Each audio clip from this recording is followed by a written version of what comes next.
time for the Longines Chronoscope, a television journal of the important issues of the hour, brought to you every Monday, Wednesday, and Friday. A presentation of the Longines Whitnor Watch Company, maker of Longines, the world's most honored watch, and Whitnor, distinguished companion to the world-honored Longines. Good evening. This is Frank Knight. May I introduce our co-editors for this edition of the Longines Chronoscope? Mr. William Bradford Huey, editor of the American Mercury, and Mr. Henry Hazlitt, editor of the Freeman and contributing editor of Newsweek magazine.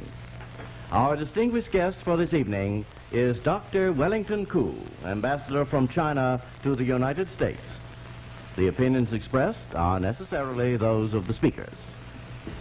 Dr. Koo, you've been the ambassador of your country to the United States since 1946, I believe, but you were no stranger even then. I don't want to embarrass you, but I think a lot of our Chronoscope audience would be happy to know about your brilliant career at Columbia University, and where you edited The Spectator, and I think you ran the debating team, and were made a member of the Phi Beta Kappa, and so on. And then at the age, I think, of about 27, you began to be an envoy of your country, and you were represented your country here in the United States. You've been an ambassador to France and to Great Britain as well as here.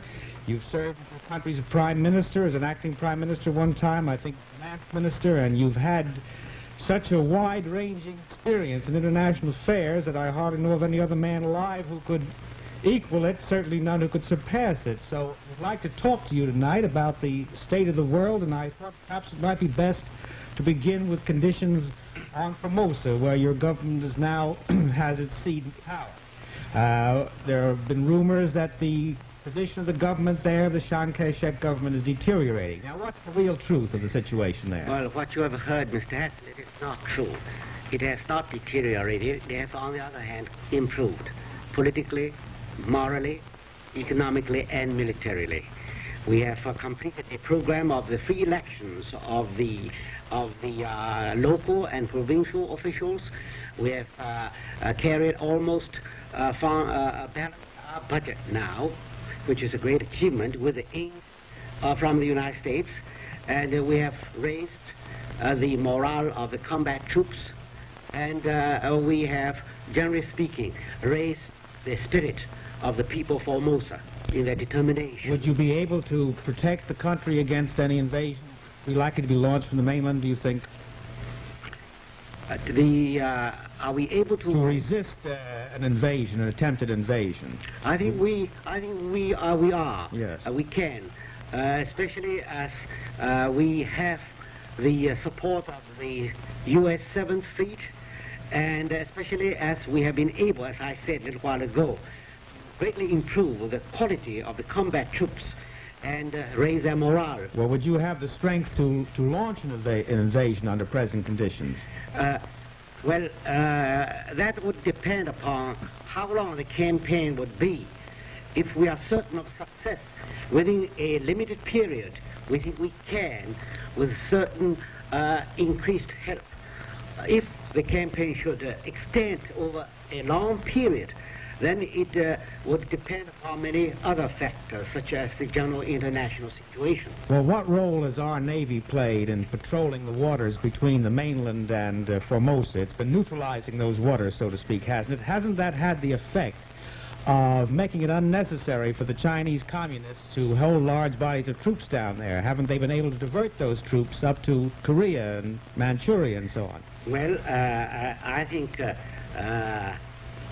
I would call it certainly a very interesting coincidence that ever since the 7th Fleet was stationed there, the communists have been withdrawing troops from the coastal provinces facing Formosa and in sending them north to Korea.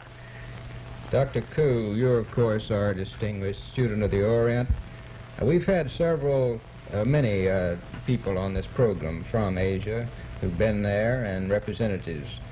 We had the distinguished ambassador from Indonesia who told us today that Westerners were not particularly welcome in Indonesia. Mr. Bullitt told us that Westerners were not particularly welcome in India today. Now, is it true that one of the facts of our time is that there is a revolt against the West in Asia? Well, basically, there is a very widespread, latent feeling that the Asiatic people should be able to run their own affairs and should not be exploited. But that does not apply to the whole West, though. Well, now, let me ask you this. In your long and unsuccessful battle against the communists in China, could you say that you were handicapped because your forces were generally said to be the representatives or the friends of the West? Wasn't American friendship a real handicap to you in your battle with the communists in Asia? Well, yes, Mr. Hui. That was a great theme on the part of the communist propaganda, that the nationalist China, the nationalist government and its officials and all the anti-communist Chinese were the running dogs of the United States. And you'll say that as a practical politician, it was a real handicap for you in trying to combat communism. Well, certainly that gave the communists a pretext to so to speak, to fool the people. Yes, it was a very powerful weapon for the communists to exploit that anti-Western feeling among the Chinese. Now, sir, our audience, of course, is well aware of the long missionary effort made by the West in China. When did the American missionary effort begin in China? At the beginning of the last century. So it went on for more than 100 years, didn't it? For nearly about 150 years. And as a scholar, what would you say was how would you evaluate that effort? Well, personally, I would say that the service they rendered, the value of their service is really priceless, because they did many things besides carrying the gospel to our people.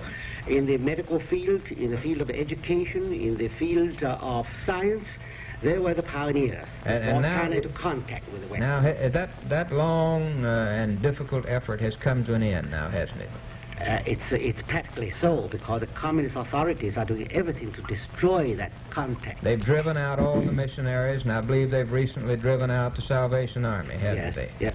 Yes. Dr. Koo, I wanted to ask you about this so-called China lobby. You, of course, must be more aware than the rest of us of the charges that have been made recently, and there's something that's been called a China lobby. Curiously enough, it isn't the Chinese communists that this charge is brought against, but the Chinese nationalist government. And I'd like to, or friends of that government, I'd like to ask whether you'd like to comment on these odd charges. Well, Mr. Hazlitt, I must be very frank. I personally do not know what the China lobby is, because I never know that any China lobby exists, except that there is a Chinese communist lobby or the international communist lobby. You're accused of defending your government. Is that what the lobby amounts to? Well, I must plead guilty, and that's it.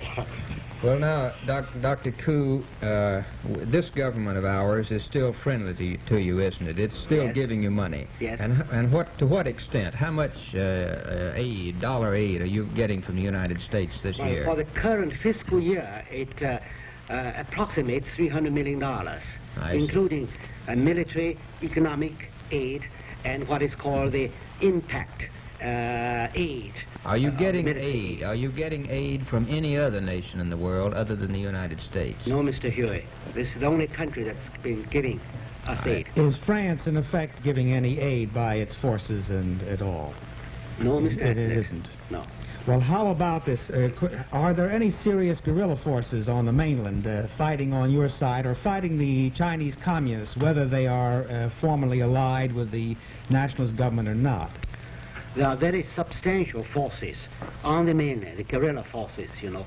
At least there are 5, 6 regions where the guerrillas concentrate in the hills, in the mountains, in the woods, fighting the communist authorities. Do they work together, or do they work as independent bands, more or less?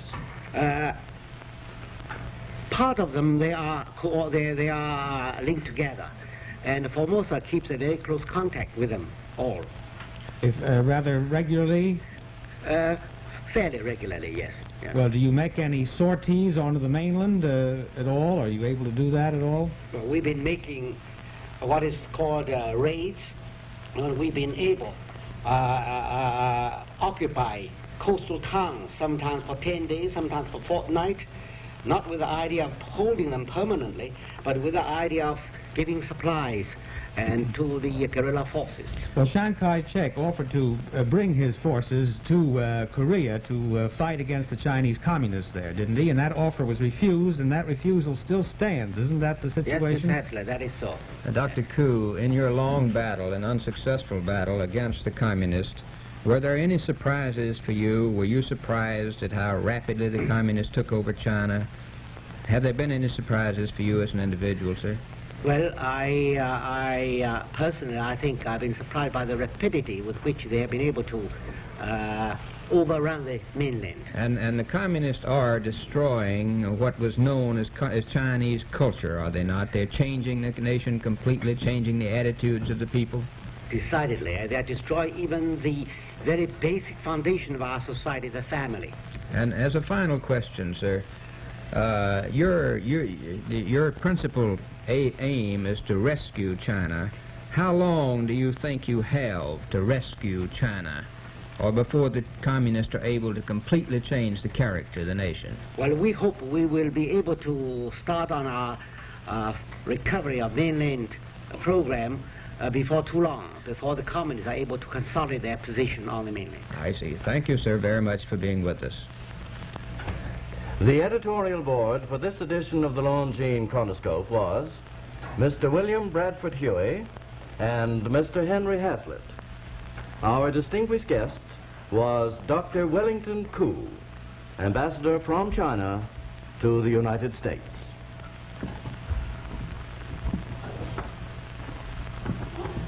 The problem of manufacturing an article of extreme precision, such as a Longines watch, is to deliver it to its eventual owner in the same perfect condition that it leaves the factory. Now, for that reason, Longines watches have always been distributed directly from the factory through a limited number of jewelers, qualified by knowledge and experience to handle watches of Longines quality. These jewelers are our authorized Longines Whitnor jeweler agencies, and through them you are assured that the Longines watch which you buy is a worthy representative of the only watch in history ever to win 10 World's Fair grand prizes, 28 gold medals, and highest honors for accuracy from the leading government observatories of the world. When next you buy a watch for yourself, for a favorite graduate, or any important occasion, see Longines, the world's most honored watch, sold under our factory guarantee only at your authorized Longines Whitnor jeweler agency. Throughout the world, no other name on a watch means so much as Longines, the world's most honored watch, premier product of the Longines Whitnor Watch Company since 1866, maker of watches of the highest character.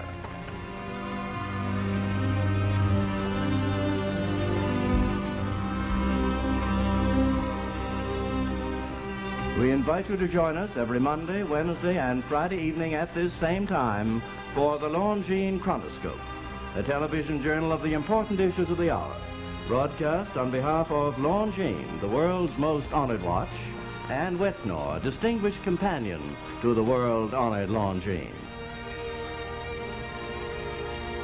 This is Frank Knight reminding you that Longines and Whitnor watches are sold and serviced from coast to coast by more than 4,000 leading jewelers who proudly display this emblem, Agency for Longines Whitnor Watches.